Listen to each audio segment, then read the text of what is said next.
Breaking news! Meghan, the Duchess of Sussex, or do we even still call her that, has found herself at the center of fresh controversy on Prince Harry's 40th birthday.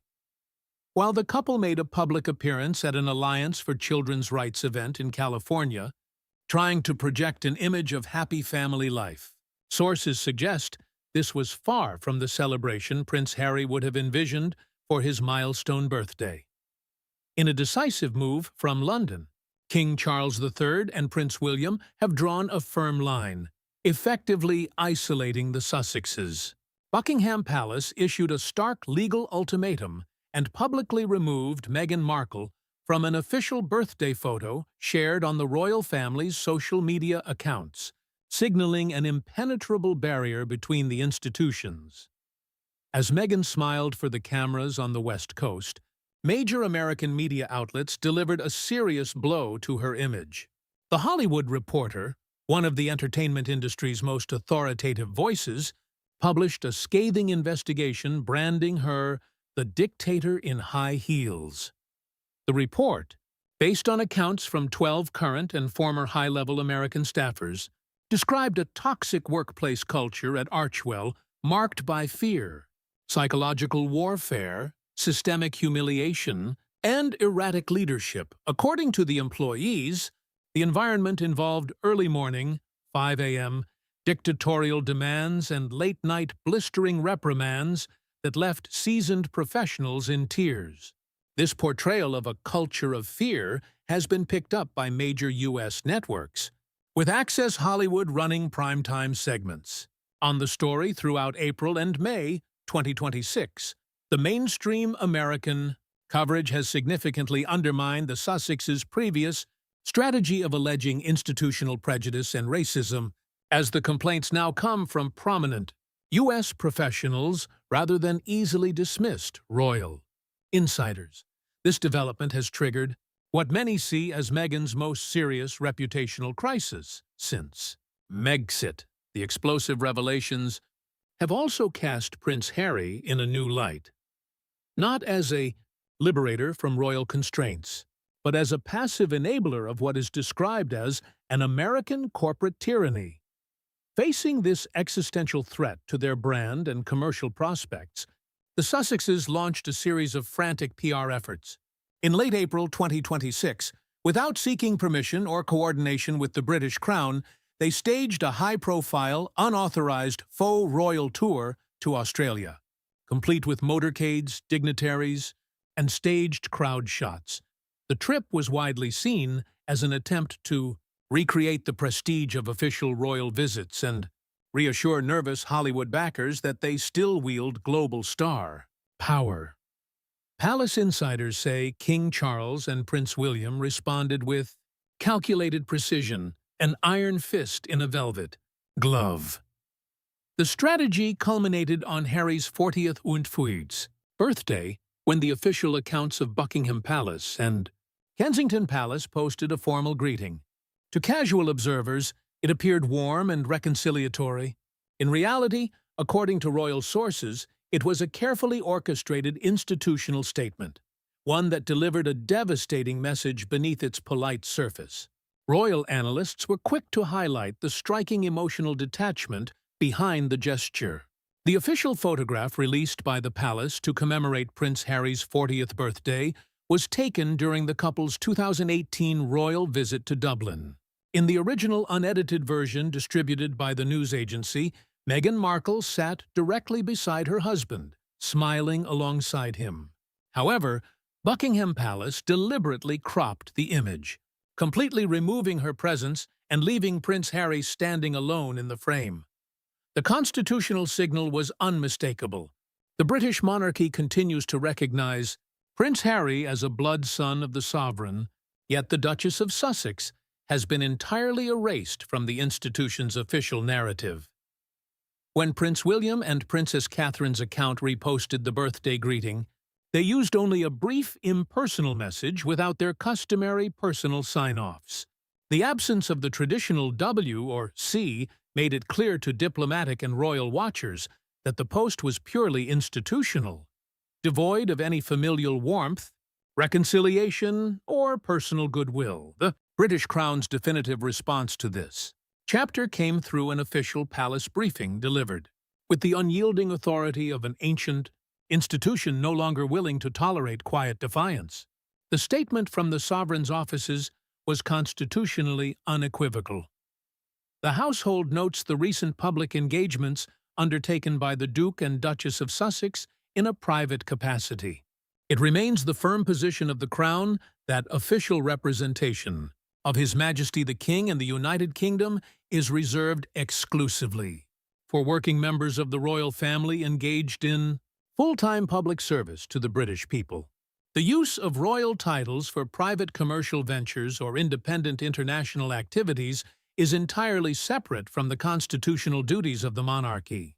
His Majesty's focus remains on his service to the nation and the Commonwealth, and the established rules concerning the non-working status of individuals living overseas remain absolute and legally binding. With these words, Buckingham Palace did far more than answer a media inquiry. It drew a permanent line in the sand, effectively neutralizing the Sussexes' latest public relations efforts and setting a boundary that no Hollywood strategy could cross. The deepening crisis engulfing the Sussex operation in Montecito cannot be dismissed as a mere PR setback. It represents a fundamental breakdown in organizational governance. As April gave way to May 2026, mainstream American media began a thorough examination of the workplace culture inside Archewell, turning what was once brushed off as British tabloid sensationalism into a legitimate corporate scandal on U.S. soil. On major international news networks, veteran commentators such as Samra Gill and royal historians like Helena Chard analyzed the troubling reality of the California-based organization. They described an entity that had devolved into a classic corporate revolving door, a workplace so toxic that even seasoned professionals found long-term survival impossible. The statistics are damning. Since their high-profile departure from London in 2020, Prince Harry and Meghan Markle have lost 19 senior executives, public relations experts, and strategic advisors. This is not normal industry turnover. It is a full-scale exodus. Between 2021 and 2023, 11 senior staff quietly left. The pace quickened in 2024 and 2025, with 5 more key department heads departing, followed by 3 top communications professionals who resigned in the wake of the Hollywood Reporter investigation. When an organization hemorrhages core leadership at this rate, it signals a structural failure originating at the very top. Anonymous testimonies gathered by journalists paint a disturbing picture of life inside the Montecito mansion. Chaotic management marked by erratic late-night demands, routine verbal abuse of staff, and a volatile atmosphere in which experienced Hollywood professionals were frequently reduced to tears by harsh early-morning instructions. The fact that these 12 high-profile American executives only spoke on condition of strict anonymity reflects the intense legal pressure employed by the Sussexes to maintain silence. The methods used to suppress dissent differ by country, but remain equally severe. In Britain, former royal household staff remain bound by the stringent provisions of the Official Secrets Act. The unauthorized disclosure of royal household matters is treated as a serious criminal offense in the UK, punishable by imprisonment. Seeking to recreate this level of institutional protection after moving to California, the couple imposed some of the strictest non-disclosure agreements permitted under U.S. civil law on all employees, contractors, and associates. These NDAs are deliberately punitive, designed to financially devastate anyone who speaks out through multi-million-dollar lawsuits and career-ending professional isolation. Against this backdrop, the willingness of 12 separate individuals to overcome such formidable legal barriers and speak to a major trade publication reveals a depth of collective frustration that fundamentally undermines Meghan's claims of effective leadership and management. intoKing. an effort to stem the resulting reputational damage. A coordinated counter-campaign was launched from the UK. Elements of the British right-wing press, particularly the Daily Mail, aggressively pushed a narrative dubbed Operation Bring Harry In from the Cold. This effort included speculative articles and heavily skewed opinion polls suggesting a groundswell of British public support for Prince Harry's return to part-time royal duties. Independent analysts, however, quickly highlighted the intellectual dishonesty of this campaign.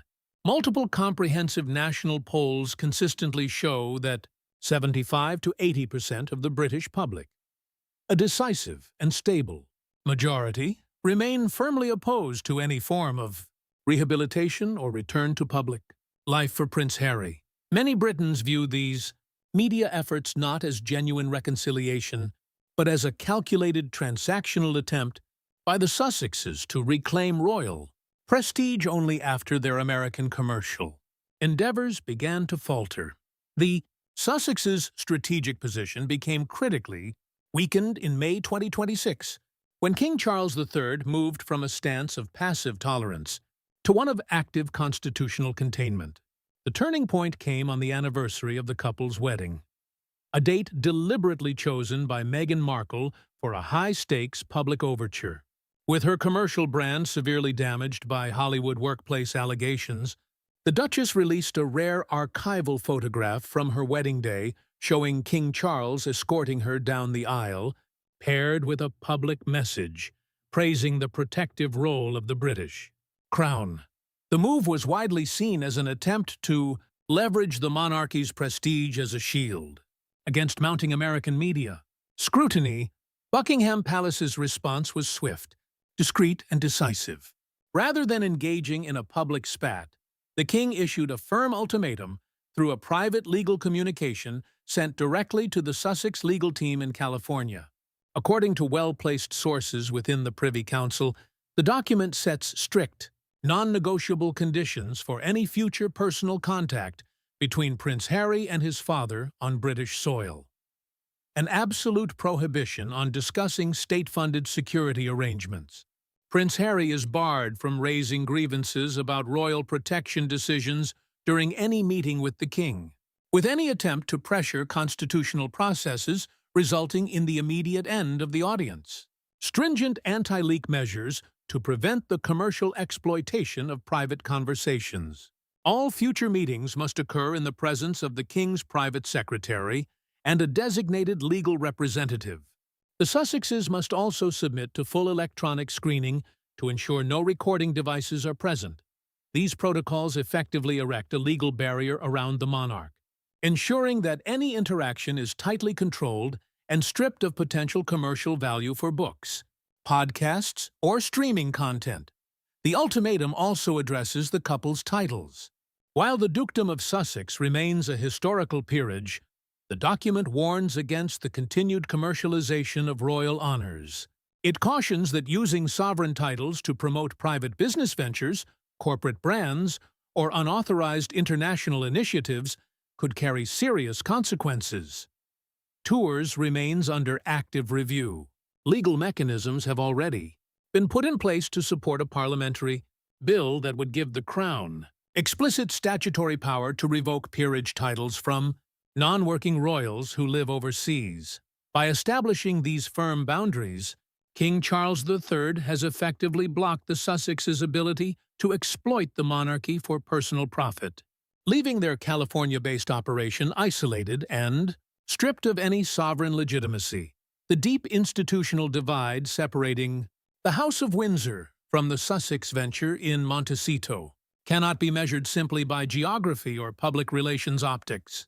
It represents a fundamental and irreconcilable clash in philosophy, leadership, ethics, and character. As the structural crisis surrounding the Sussex brand intensified throughout May 2026, the stark contrast between the working monarchy and the California exiles became a central subject for constitutional analysts in London. This divide is clearest when comparing the operational realities of the Prince and Princess of Wales with those of the Duke and Duchess of Sussex, a comparison that explains Why Buckingham Palace has maintained such an uncompromising position toward the Montecito faction.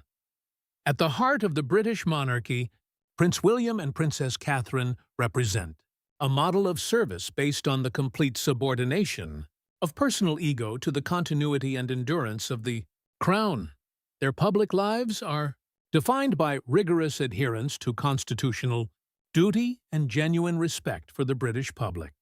This philosophy shapes their internal management as well. At Kensington Palace, the Waleses have fostered a workplace culture rooted in mutual respect, stability, and quiet professionalism. Senior staff, communications advisors, and private secretaries often serve for decades, creating deep institutional knowledge and unwavering loyalty. Princess Catherine, in particular, is widely respected at court for her consistent courtesy and dignified treatment of household staff, never allowing personal stress to affect her professional conduct. For William and Catherine, leadership means stewardship. Staff are regarded as essential partners in preserving the monarchy's stability. In sharp and damaging contrast, the Sussex operation in California has become a textbook example of transactional self-aggrandizement, in which the historic prestige of the crown is systematically commodified for private financial gain. Instead of using their titles for public service, Harry and Meghan have turned their royal status into a corporate brand to secure high-value deals with streaming platforms, publishers, and corporate speaking circuits. This commercial approach has heavily corrupted their internal culture. Within their Montecito estate and Archwell offices, leadership is exercised through erratic top-down commands and intense emotional volatility rather than steady stewardship. The documented pattern shows staff being treated as disposable assets in an endless public relations campaign. High staff turnover and the repeated removal of key strategic roles at Archwell stem directly from a turbulent environment, where dissent is viewed as disloyalty and failure to meet unrealistic PR targets leads to swift dismissal. Veteran political commentators who have tracked the royal family over multiple reigns agree that the heart of the issue is not a simple clash between traditional British duty and a modern American business model, as the Sussexes have often claimed. The real crisis lies in a profound difference in personal character. On one side are individuals who understand that the monarchy's strength comes from continuity, selflessness, and quiet devotion to national service. On the other is an approach driven by deep-seated narcissism, one that discards the historical responsibilities of royal titles while aggressively exploiting their privileges and status to pursue global attention and personal wealth. This fundamental divergence has created a permanent institutional barrier. Buckingham Palace has concluded that the Sussex model of publicity is inherently predatory, relying on the repeated undermining of the monarchy to generate content and commercial value for foreign entertainment companies. The firm stance taken by King Charles III and Prince William is a deliberate defense of the monarchy's constitutional integrity. By drawing a clear, non-negotiable line between the dutiful public service embodied by the Waleses and the erratic commercial activities of the Sussexes, the Crown has. By ensuring that the toxic workplace scandals and volatile behavior emanating from Montecito can no longer seep into the fabric of the British state, the institution has successfully isolated the rebels within the crumbling fortress of their own creation. The Windsor Insider Special Investigative Report, Part 5. The Constitutional Fault Line and the Crown's Risk Management. The escalating conflict between London and Montecito has long since outgrown a simple family dispute. It has developed into a critical matter of state security and constitutional survival. Deep within the administrative offices of Buckingham Palace and the secure briefing rooms of the Privy Council, senior constitutional lawyers and royal advisors are confronting a geopolitical vulnerability that cannot be left to chance. Their primary concern is the absolute preservation of the line of succession. Under the realities of an active royal schedule, Prince William, the heir and a father, must regularly travel to fulfill state duties, often flying with his young children, Prince George and Princess Charlotte. Although royal travel protocols are designed to reduce risk, the structural reality remains. A single aviation tragedy could instantly reshape the course of British history. In the event of such an unimaginable catastrophe befalling the immediate family of the Prince of Wales, the statutory mechanisms of the British state would automatically turn to the next eligible adult in the line of succession. Under current constitutional law, Prince Harry, despite his self-imposed exile, public criticism of the monarchy, and extensive commercial activities in the United States, remains positioned directly after the Wales, family senior palace officials, and parliamentary. Strategists regard the possibility of a sudden constitutional crisis that could place the governance of the United Kingdom in the hands of King Harry and Queen Meghan as the ultimate existential threat to the stability of the realm. The institutional machinery of the state fully recognizes this structural vulnerability. The palace does not treat it as a distant hypothetical, but as a serious risk requiring active management through precise legal and administrative measures. However, permanently altering the line of succession is extraordinarily complex. Removing a prince of the blood from his constitutional birthright cannot be achieved by royal decree alone. It demands a full act of Parliament. Any such change must secure successive majorities in both the House of Commons and the House of Lords, facing intense legislative scrutiny. The complications extend well beyond the United Kingdom. Under the Statute of Westminster 1931, any legislation affecting the succession to the throne or royal titles requires the consent of all Commonwealth realms where the king remains head of state, including Canada, Australia, and New Zealand. Launching such a complex, multi-jurisdictional legislative process in the current political climate carries significant systemic risks. The current Labour government has shown little appetite for being drawn into a divisive ideological battle over royal matters. The Prime Minister is focused on pressing domestic economic challenges and infrastructure issues, viewing a prolonged parliamentary debate on Prince Harry's status as an unwelcome distraction. This political reluctance has placed the full burden of risk management on King Charles. 3. Working within the limits of his royal prerogative, the king has relied on quiet administrative isolation to neutralize his son's constitutional position. By stripping Harry of his military patronages, removing his right to use the style His Royal Highness, and imposing strict conditions on his access to royal properties, the monarch has drawn a clear legal boundary, treating the Duke of Sussex not as a potential heir, but as an institutional hazard under permanent quarantine. The endgame of this transatlantic royal conflict is no longer speculative media fodder. It is visible in the physical and cultural geography of the two opposing sides.